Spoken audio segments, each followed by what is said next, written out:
Fala, torcida vascaína, a gente está de volta com o nosso canal com a definição, enfim, do grupo do Vasco na Copa Sul-Americana.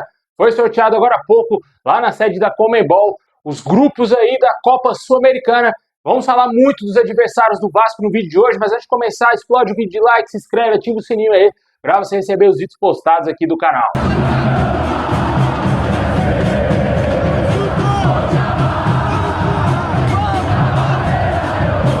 Bom, pessoal, acabou agora há pouco o sorteio da Copa Sul-Americana, no qual o Vasco participou, né? Finalmente, depois de muito tempo, o Vasco volta a disputar uma competição internacional e vai disputar a Sul-Americana e está no Grupo G. Foi sorteado aí que o Vasco irá enfrentar o Lanús da Argentina, também a Academia Puerto Cabello, lá da Venezuela, e também o Melgar do Peru. Esses serão os adversários do Vasco na fase de grupos da Copa Sul-Americana. Claramente, o maior adversário do Vasco será o Lanús. Eu acho que, se der a lógica, o Vasco se encontrar também durante a temporada, o Vasco vai disputar com o Lanús a primeira colocação desse grupo, ressaltando que o primeiro colocado se classifica de forma direta às oitavas de final, o segundo colocado vai passar por uma espécie de playoffs contra algum terceiro colocado da Copa Libertadores. Os terceiros colocados da Libertadores vão cair diretamente nesse playoff. Caso o Vasco fique na segunda colocação, o Vasco não vai estar direto nas oitavas e sim no playoff. Vai ter que vencer esse playoff para poder conseguir chegar às oitavas de final e quem sabe ir avançando e chegar ao tão sonhado título da Sul-Americana, algo inédito aí na nossa história, um título que o Vasco ainda não tem. É uma competição que tem muitos times brasileiros, times qualificados.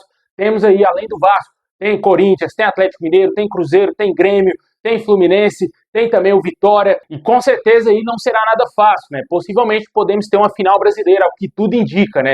Tem grandes times qualificados que podem sim beliscar esse título da Sul-Americana. Esperamos que o Vasco esteja bem encaixado, né? Porque se jogar da maneira que vem jogando, não passa nem da fase de grupos. Mas pode até mesmo ser surpreendido e ser eliminado na fase de grupos da Sul-Americana. Precisa mudar muita coisa. O Vasco não tem um padrão de jogo. Sei que o elenco ainda está sendo montado, ainda pode chegar reforços ao Vasco, demorou muito para contratar, mas o treinador do Vasco vem sendo bastante criticado, né, cara, pelos péssimos resultados, principalmente em clássicos, né. Enfrentando times da Série A do Campeonato Brasileiro, o Vasco venceu apenas um jogo, que foi contra o Botafogo, que foi o maior saco de pancadas entre os clubes aí da Série A, né. Perdeu para todo mundo, perdeu Recopa aí, perdeu não sei quantas mil vezes para o Flamengo, perdeu para o próprio Vasco. Com certeza, esperamos que esse time dê uma resposta já nas rodadas iniciais do Campeonato Brasileiro, para que o torcedor volte a ter alguma confiança que o Vasco possa fazer um ano sem SUS, assim como foi no ano passado, onde a gente foi semifinalista da Copa do Brasil e também ficamos na 10ª colocação do Brasileiro, o que nos permitiu estar aí na Copa Sul-Americana, né? Competição muito importante para o Vasco. Internamente é tratado que a Sul-Americana é o grande projeto do Vasco nesse ano de 2025. Com certeza, o Campeonato Brasileiro não pode ser esquecido. Tem times, sim, dentro do brasileiro que são inferiores ao Vasco, mas o Vasco não pode brincar, né? Vai que esses times aí se encontram, fiquem encaixadinhos, como tiveram vários clubes no ano passado. Juventude foi um time chato, o Vasco não conseguiu vencer o Juventude na temporada passada. O Vitória fez uma boa campanha, chegou até na Sul-Americana. Com certeza, pode ter surpresas, cara. Pode ter aí o Mirassol, o Sport, pode ser uma surpresa também. Tem time aí que subiu, que pode atrapalhar muito os planos do Vasco, e além de ter subido um gigante que é o Santos. Esperamos aí que o Vasco faça um bom Campeonato Brasileiro. Vai ter logo de cara o próprio Santos, que subiu de divisão, e com certeza a gente espera que já comece bem logo de cara. Depois vamos ter o Corinthians, que historicamente o Vasco não consegue vencer lá em São Paulo, né? O jogo vai ser lá o segundo jogo do Brasileiro. Depois vamos ter, se eu não me engano, o Sport em casa, um jogo aí que o Vasco tem a obrigação de vencer. Temos ainda a Mulambada, tem jogos complicados no início do Brasileirão para o Vasco, mas vamos focar bastante aí em melhorar o time. Esperamos que esses dias todos que o Vasco está parado tenha sido de grande proveito para a equipe, né? A gente ficou um pouco assustado com o jogo treino, que o Vasco acabou vencendo por 4-2 o Maricá, mas o time principal perdeu jogando aí 2 tempos contra o Maricá, perdeu por 2-1. Aí depois que tiveram as modificações, tanto no Maricá e no próprio Vasco, o Vasco conseguiu vencer e virar a partida, mas foi preocupante o desempenho dos jogadores titulares do Vasco. Esperamos aí que uma resposta seja dada, esperamos que o Vasco consiga marcar um amistoso mais forte antes do início do Campeonato Brasileiro. Tem muito time aí dando sopa que o Vasco pode pegar, time da Série B, time até mesmo da Série A, para marcar algum tipo de amistoso, para a gente ver em que nível está o time do Vasco, porque o Campeonato Carioca foi vexatório. As partidas contra o Flamengo só serviram para o torcedor se sentir humilhado, o Vasco ser humilhado pelo maior rival, e esperamos aí que isso mude, que no Campeonato Brasileiro a postura seja diferente, porque caso contrário, o Fábio Carille tem que ser demitido do Vasco. Também passa por ele esse início de trabalho, se não estiver dando certo, também ele tem a sua parcela de culpa, mas o maior culpado, claramente, é a diretoria do Vasco, o presidente Pedrinho, caso dê muito errado esse projeto do Vasco nesse ano de 2025.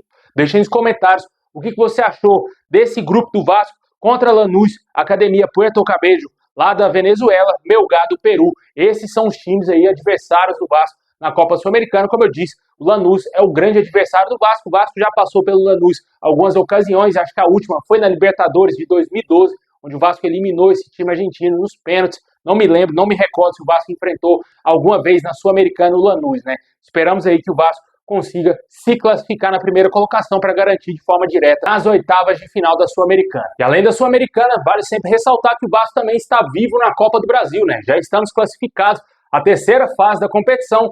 Ainda não temos a data concreta de quando acontecerá o sorteio para o Vasco conhecer o seu adversário, mas o Vasco certamente irá enfrentar adversários mais complicados do que foi na primeira e na segunda fase, onde o Vasco eliminou na primeira fase o União Rondonópolis, jogando lá em Cariacica, e depois eliminou o Nova Iguaçu, jogando no Newton Santos. Ali o torcedor ficou até certo ponto iludido que o Vasco poderia vencer o Flamengo, né? Pelo futebol que o Vasco apresentou no primeiro tempo contra o Nova Iguaçu, vencendo por 3-0. Ficou aquele gostinho de que poderia ter sido uma goleada maior, 4, 5, 6-0 contra o Nova Iguaçu, mas o Vasco tirou meio que o pé, não conseguiu ampliar mais o placar. A gente viu o Nuno Moreira desfilando um belíssimo futebol, mas o importante foi a classificação. O Vasco classificou para a terceira fase e esperamos que o Vasco também chegue à próxima fase também da Copa do Brasil, vencendo o próximo adversário, porque o Vasco precisa de grana, né, cara? É nítido aí que o Vasco precisa de muito dinheiro nessa temporada, já que não temos nenhuma possibilidade até agora do Vasco ser vendido para um investidor. Não tem nada de Grego, para os iludidos aí, para as viúvas do Grego, né, como gostam de dizer por aí,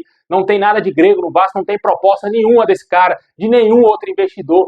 Ninguém está querendo comprar o Vasco, essa é a verdade. Assim que tiver algum tipo de informação, de proposta oficial, a gente vai trazendo no canal. Não vou ficar trazendo tantas especulações assim de grego, de italiano, de quem quer que seja, porque esses caras ainda não fizeram a proposta oficial. E quando tiver concreta a proposta, confirmado, a gente vai trazer aqui no canal. Até agora não temos absolutamente nada em relação à venda da SAF do Vasco. Muita gente culpa o presidente do Vasco por entender que ele não quer vender a SAF, né? Eu ainda acho, sinceramente, eu ainda acho que ele quer vender sim, mas o mercado não tá nem aí pro Vasco. Os caras não querem entrar num negócio furado, que tem acesso a 7 partes no meio, que tem a CAP no meio e ainda tem as dívidas do Vasco, né? Não sabemos o que vai acontecer. Teria tido aí uma proposta que o Vasco teria recebido de 600 milhões de reais aí, essa informação teria sido desmentida, essa proposta não teria chegado.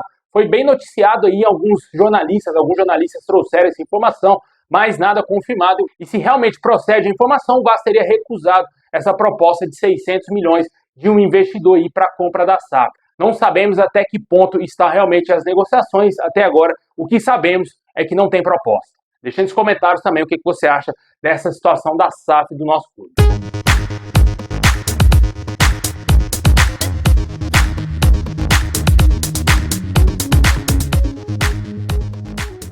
Bom, pessoal, esse é o vídeo de hoje, é mais informativo. Para você ficar por dentro dos adversários do Vasco na Copa Sul-Americana, comenta aí se você acredita numa boa classificação do Vasco, se você acha que o Vasco tem condições de vencer todos esses jogos. Acho que enfrentar o Lanús na Argentina é complicado. Em São Januário tem a obrigação de passar por cima de todos esses três aí.